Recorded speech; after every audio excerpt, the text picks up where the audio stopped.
केंद्रीय गृह मंत्री अमित शाह, यह सिर्फ एक नाम नहीं बल्कि पहचान है।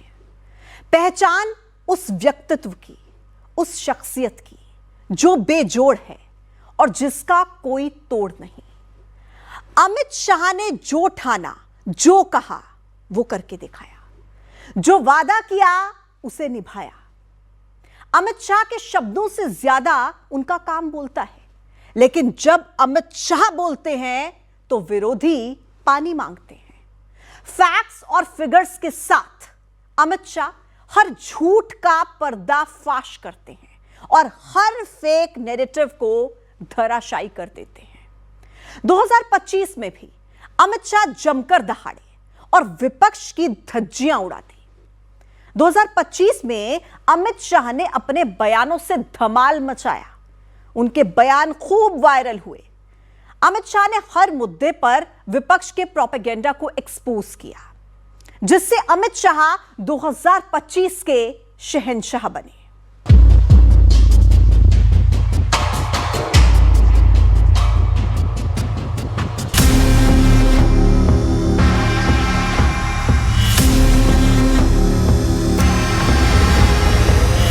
आने वाले दिनों में नक्सलवाद की कॉफिन पर अंतिम कील ठोकने का काम भी करने वाला है। शाह का प्रण, नक्सलवाद से रण। हमारा संकल्प कि 31 मार्च 2026 इस देश को नक्सल समस्या से हमेशा के लिए मुक्त कर हमारे आदिवासी भाइयों बहनों के विकास का रास्ता हम साफ कर देंगे।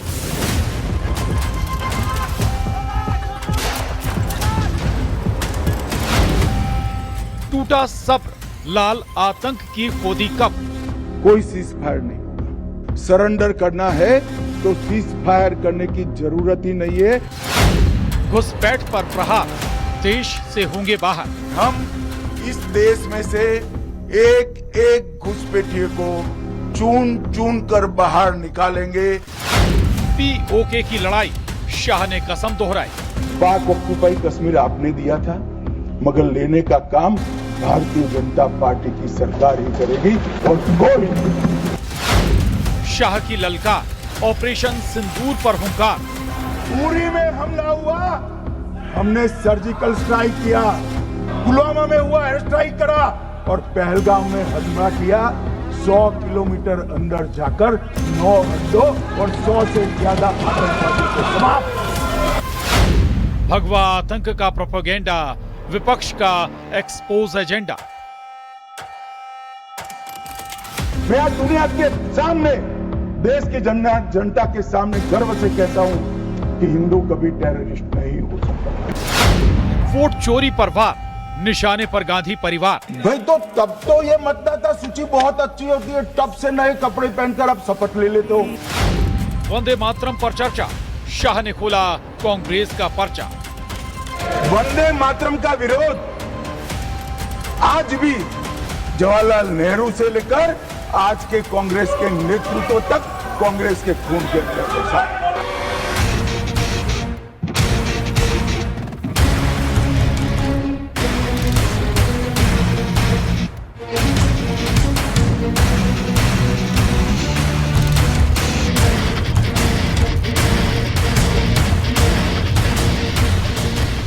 सियासत में जिनका नाम ही काफी, जो सत्ता के साथ साथ संगठन को साधने में हैं माहिर, जिनकी रणनीति कभी फेल नहीं होती, जिनके दाव पेंच अचूक होते, जो हैं कुशल और सख्त एडमिनिस्ट्रेटर, जिनके नाम है धारा 370 से लेकर अंग्रेजी कानूनों को हटाने का कीर्तिमान, जो हैं बेजोड़ रणनीतिकार, राजनीति के अजात शत्रु और प्रधानमंत्री नरेंद्र मोदी के भरोसेमंद। उन्हें कहते हैं अमित शाह।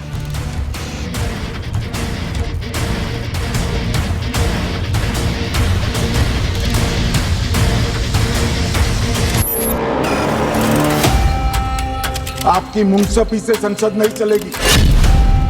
मेरे यहाँ बोलने का क्रम मैं तय करूंगा। इस तरह से नहीं चलेगी संसद। 2009 का चुनाव हुआ, पूरा ईवीएम से हुआ। ये जीत गए, चुप्पी साध ली। 2014 में सब हम जीते तो कौ कौ कौ कौ कौ कौ। अमित शाह एक बार जो ठान लेते हैं उसे पूरा करके ही दम लेते हैं। 2025 की शुरुआत में अमित शाह ने एक संकल्प लिया और ये संकल्प था नक्सलवाद के अंत का। संदेश दो टूक और साफ, या तो नक्सली सरेंडर करें वरना गोली खाने के लिए तैयार रहें। वो दिन दूर नहीं जब ये देश नक्सल समस्या से हमेशा के लिए मुक्ति प्राप्त कर लेगा। हमारा संकल्प है कि 31 मार्च 2026 तक इस देश को नक्सल समस्या से हमेशा के लिए मुक्त कर हमारे आदिवासी भाइयों बहनों के विकास का रास्ता हम साफ कर देंगे, प्रशस्त करेंगे। कोई सीज फायर नहीं होगा। सरेंडर करना है तो सीज फायर करने की जरूरत ही नहीं है।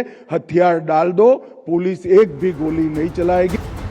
चाहे देश के अंदर बैठे दुश्मनों से लड़ाई की ललकार हो या फिर आतंकिस्तान से होने वाली नापाक साजिश के खिलाफ हुंकार, अमित शाह ने हर मोर्चे पर एक ऐसा युद्ध लड़ा कि हिंदुस्तान का बुरा चाहने वाला हर कोई मिट्टी में मिल गया। ऑपरेशन महादेव और ऑपरेशन सिंदूर दो इकट्ठा होता है तो दुनिया के सभी आतंकवादी हमलों में सबसे सटीक, सख्त और त्वरित जवाब माननीय प्रधानमंत्री के नेतृत्व में भारत के सुरक्षा बलों ने दिया। तीनों आतंकवादी मारे गए हैं। कोई इंसिडेंट देखिए मान्यवर, देश भर से मुझे बहुत एसएमएस आए थे, विशेषकर जो मारे गए थे उनके परिजनों का, इनके सर में गोली मारिएगा, जब भी मारे तब। तीनों के एनकाउंटर के वक्त तीनों के सर में ही गोली लगा है मान्यवर। अमित शाह के काम करने के तरीके और उनके बोलने की शैली से हर कोई वाकिफ है। शाह जब भी बोलते हैं तो पूरा देश उन्हें सुनता है। उनकी तैयारी हर बार विरोधियों पर भारी पड़ती है। ऐसा नहीं हो सकता मनमोहन सिंह के समय की तरह कि वो आकर मारेंगे और हम चुपचाप बैठे रहेंगे और जाकर चर्चा करेंगे। नरेंद्र मोदी सरकार, ऐसा नहीं हो सकता। डोजियर भेजते रहेंगे। मान्यवर, उरी में हमला हुआ, हमने सर्जिकल स्ट्राइक किया। पुलवामा में हुआ, एयर स्ट्राइक करा, और पहलगाम में हमला किया। 100 किलोमीटर अंदर जाकर 9 अड्डों और 100 से ज्यादा आतंकवादियों को समाप्त। अगर कांग्रेस की सरकार होती तो पाकिस्तान को तुरंत क्लीन चिट मिल जाएगा। रक्षा मंत्रालय की जगह विदेश मंत्रालय काम करता। रातों रात जेरेक्स मशीनों पर डोजियर तैयार होते, डोजियर वहां भेजते थे और फिर चर्चा करते शर्म अल शेख में, और कुछ नहीं करते साहब। और ये हमें सवाल पूछ रहे, कोई अधिकार नहीं है कांग्रेस पार्टी को, भारतीय जनता पार्टी को आतंकवाद के बारे में सवाल पूछने का। मान्यवर, इस देश के अंदर आतंकवाद फैला, पनपा, बढ़ा तो इसका एकमात्र कारण कांग्रेस की सरकारों की लचर और तुष्टीकरण से युक्त वोट बैंक की राजनीति रही है। किसी सदस्य ने ठीक ही कहा था, पैदल यात्रा निकाली, कश्मीर तक गए, अपने कार्यकर्ताओं के साथ बर्फ की होली भी खेले और कहे कि मुझे दूर से आतंकवादी दिखाई पड़ा था। अरे भाई, नजर में ही आतंकवादी है तो आपको सपने में भी आएगा और कश्मीर में भी आएगा। हम तो दिखाई देते ही सीधा 2 आंखों के बीच में गोली मारते हैं मान्यवर, 2 आंखों।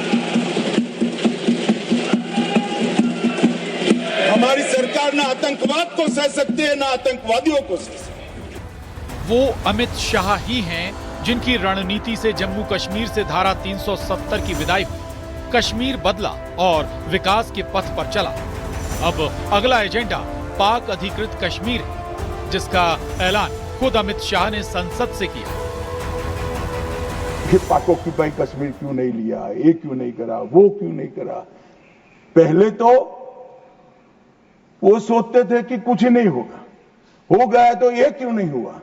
मैं कांग्रेस पार्टी को कहना चाहता हूं, पाक ऑक्यूपाई कश्मीर आपने दिया था, मगर लेने का काम भारतीय जनता पार्टी की सरकार ही करेगी। 2025 में देश अमित शाह के उस बयान का भी गवाह बना जब लोकतंत्र के सबसे बड़े मंदिर से अमित शाह ने भगवा आतंकवाद के फेक एजेंडे को एक्सपोज किया। बंबई के हमले के बाद आज ये दिग्विजय सिंह चले गए हैं, उन्होंने कहा है तो आरएसएस ने कराया था। मान्यवर, ये क्या बोल रहे हैं? किसके लिए बोल रहे हैं? किसको बचा रहे हैं? क्या कहना चाहते हैं? और हिंदू टेरर का सगुफा किसने छोड़ा? मैं आज दुनिया के सामने, देश की जनता के सामने गर्व से कहता हूं कि हिंदू कभी टेररिस्ट नहीं हो सकता। हम कभी टेररिस्ट नहीं हो सकते। क्या कहना चाहते हैं? फर्जी टाइप के केस बनाए, एक भी केस अदालत में नहीं टिका। देशभक्त संगठनों पर आरोप लगाए आपने, सिर्फ आपकी छिछोरी राजनीति के लिए। सलमान खुर्शीद जी को भी याद करना चाहता हूं। एक बार मैंने बड़े सवेरे में नाश्ता करता था, टीवी पर उनको रोते हुए देखा। मुझे लगा क्या हुआ, कोई बड़ी घटना हो गई। तो रोते रोते वो श्रीमती सोनिया गांधी के घर से बाहर आ गए कि बाटला हाउस की घटना देखकर सोनिया जी फूट फूट कर रो पड़ी। अरे रोना था तो शहीद मोहन शर्मा के लिए रोते, बाटला हाउस के आतंकवादियों के लिए रोना आता है। अमित शाह का मैनेजमेंट, अमित शाह की प्लानिंग, अमित शाह की तैयारी, अमित शाह का संवाद वही अहम फैक्टर हैं जिनकी वजह से विपक्ष हर बार पस्त हो जाता है। अमित शाह जब भी बोलते हैं तो पूरे तर्कों के साथ और पूरे फैक्ट्स के साथ अपनी बात देश के सामने रखते हैं। ऐसा ही एक मौका आया 2025 में जब वोट चोरी के विपक्ष नैरेटिव को अमित शाह ने संसद में अपने अंदाज में धराशायी कर दिया। अब मैं 3 वोट चोरी की घटनाएं बताना चाहता हूं। सबसे पहली घटना हुई आजादी के बाद, देश का प्रधानमंत्री तय करना था। तय कौन करना था? तो उस वक्त के जितने प्रांत थे, इसके कांग्रेस के अध्यक्षों ने, उनके एक एक वोट से तय होना था। अब 28 वोट श्री सरदार पटेल को मिले और 2 वोट जवाहरलाल नेहरू जी को मिले।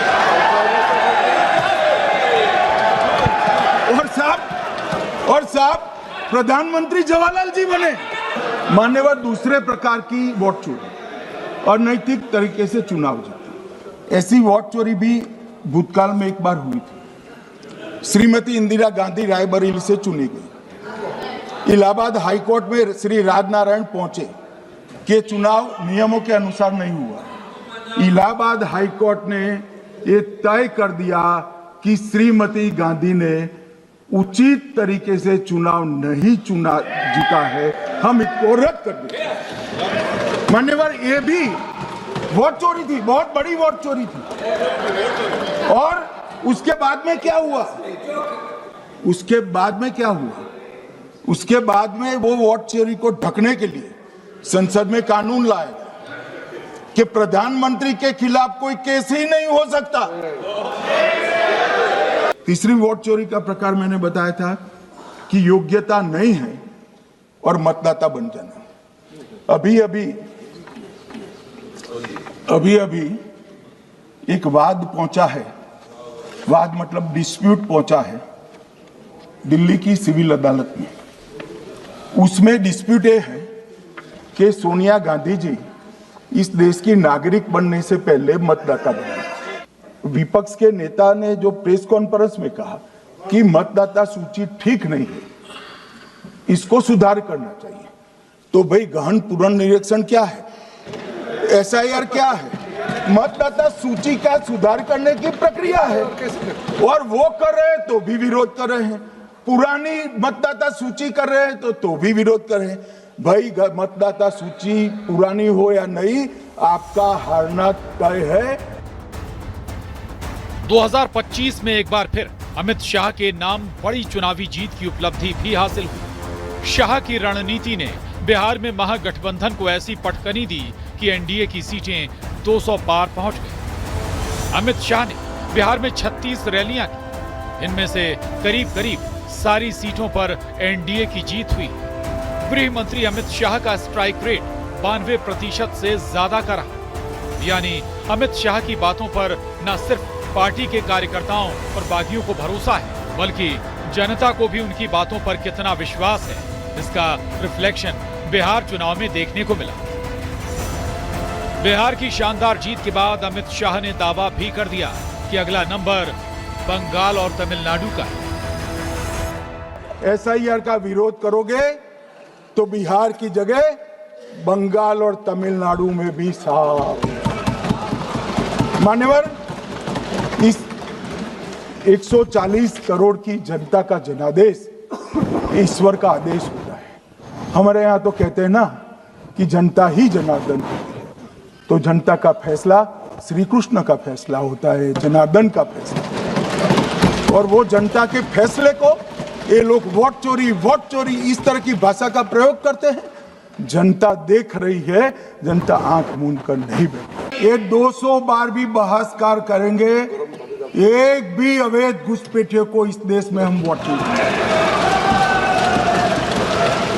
ये हमारे एनडीए का पॉलिसी है मान्यवर। डिटेक्ट मतलब ढूंढो, डिलीट करो, मतदाता सूची में नाम काटो और उनको डिपोर्ट करो। हम संवैधानिक प्रक्रिया कर डिटेक्ट, डिलीट और डिपोर्ट ये पूरा करेंगे। मैंने इतने सारे आरोप करे श्री जवाहरलाल नेहरू पर, इंदिरा गांधी पर, इनके पिताजी पर, सोनिया जी पर, तब भागते तो लाजिम था। ये घुसपैठियों को लिए भाग गए। चुनाव सुधारों पर चर्चा के दौरान अमित शाह ने अपने तर्कों से विपक्ष की झूठ वाली पॉलिटिक्स की हवा निकाल दी। चुनावों में हार के बाद ईवीएम का रोना रोने वाले विपक्ष को अमित शाह ने बेदम कर डाला कि हम 2014 के बाद एक भी चुनाव नहीं हारे। छत्तीसगढ़ में 18 में हारे, राजस्थान में 18 में हारे, मध्य प्रदेश में 18 में हारे, तेलंगाना में हम जीत नहीं पाए, बंगाल में भी हम हारे। भाई तो तब तो ये मतदाता सूची बहुत अच्छी होती है, तब से नए कपड़े पहनकर आप शपथ ले लेते हो। 2009 का चुनाव हुआ, पूरा ईवीएम से हुआ, ये जीत गए, चुप्पी साध ली।